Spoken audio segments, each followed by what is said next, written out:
اپنے لوگوں پہ ظلم کر کے۔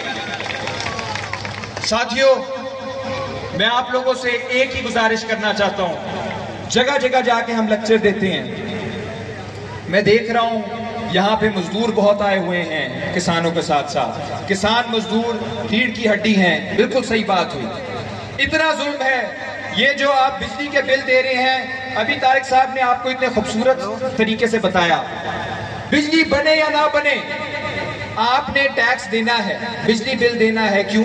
تاکہ یہ جو اشرافیہ ہے، جاگیردار ہیں، مخدوم ہیں، ان کے بچے پیرس میں 2 مہینے گزار لیں ہر سال، ان کے بچے امریکہ چلے جائیں، ان کے بچے انگلینڈ چلے جائیں، تو آپ لوگوں نے بجلی کا بل اس کے لیے دینا ہی دینا ہے۔ آپ نے ماچس کی ڈبی پہ بھی ٹیکس دینا ہے، آپ نے پانی پہ بھی ٹیکس دینا ہے۔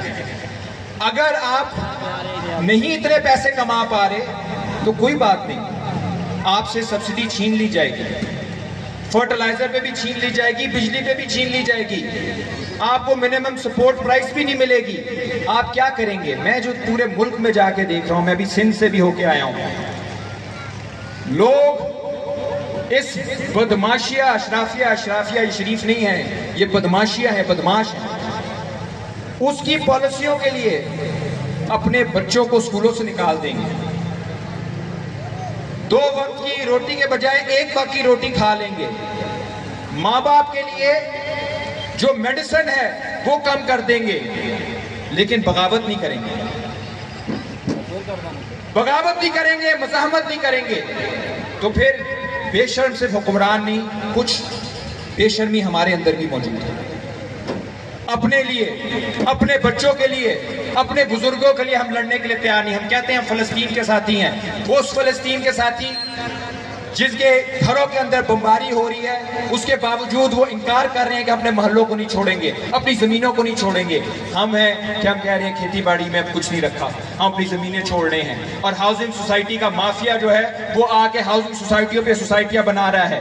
مریم نواز صاحبہ، جن کسانوں کو آپ نے مافیا کہا ہے، ہمارے بزرگ، ہماری بیٹیاں، ہماری مائیں بہنیں، ہمارے نوجوان وہ ادھر بیٹھے ہیں، دیکھ لیں آ کے، ان کے آپ ٹیکس، ان کا ٹیکس بھی دیکھ لیں، ان کے آپ بینک اکاؤنٹ بھی دیکھ لیں کہ کتنا کو بڑا مافیا ہے۔ اور اگر جرت ہے تو ایک بار اپنے بینک اکاؤنٹ کا بھی ایک صحیح سے آڈٹ کروانے دیں، اپنی پارٹی کے لوگوں کا آڈٹ کروانے دیں، پتہ لگے گا کہ مافیا مزدور ہے یا مافیا وہ آئی پی پی ہے، لینڈ مافیا ہے، وہ جاگیردار ہیں، وہ لوگ ہیں اس ملک کو بیچا ہے، اور بیچا بھی کتنا سستا ہے، بار بار بیچا ہے۔ ایک اور بات میں جسارت کروں گا، طارق صاحب نے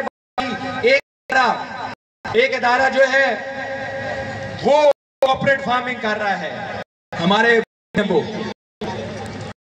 ہم خاندان والے جاتے ہیں اس ادارے میں ہمارے خاندان والے جاتے ہیں، جو بارڈر پہ کر رہا ہے، ڈیوٹی دے رہا ہے، وہ ہمارا بھائی ہے، وہ ہمارا دفاع کر رہا ہے۔ لیکن آج یہ سوال ہمیں کرنا پڑے گا کہ کیا اس کا یہ حق ہے کہ وہ یہاں آ کے، جھنگ میں آ کے، چنیوٹ میں آ کے، چولستان میں جا کے، سندھ میں جا کے کھیتی باڑی کرے، مجھے پالے، فارم بنائے، یا شادی ہال چلائے، یا یونیورسٹیاں چلائے، یا عسکری بینک چلائے، یا ڈی ایچ اے چلائے، یا بحریہ ٹاؤن چلائے؟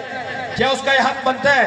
کیا اس کا یہ حق بنتا ہے کہ وہ سیاست کو کنٹرول کرے، پارلیمنٹ کو کنٹرول کرے، جوڈیشری کو کنٹرول کرے، میڈیا کو کنٹرول کرے؟ کیا اس کا حق بنتا ہے؟ سندھ سے ساتھی آئے ہیں، شاید وہ خود یہ بات نہ کریں، مگر سندھ کے اندر جگہ جگہ ہر محلے کے اندر لوگوں کو اٹھایا گیا ہے، غائب کیا گیا ہے۔ کیا اس کا حق بنتا ہے کہ اپنے ہی شہریوں کو اس طرح اٹھا کے غائب کر دیا جائے؟ پشتون آواز اٹھا رہے ہیں۔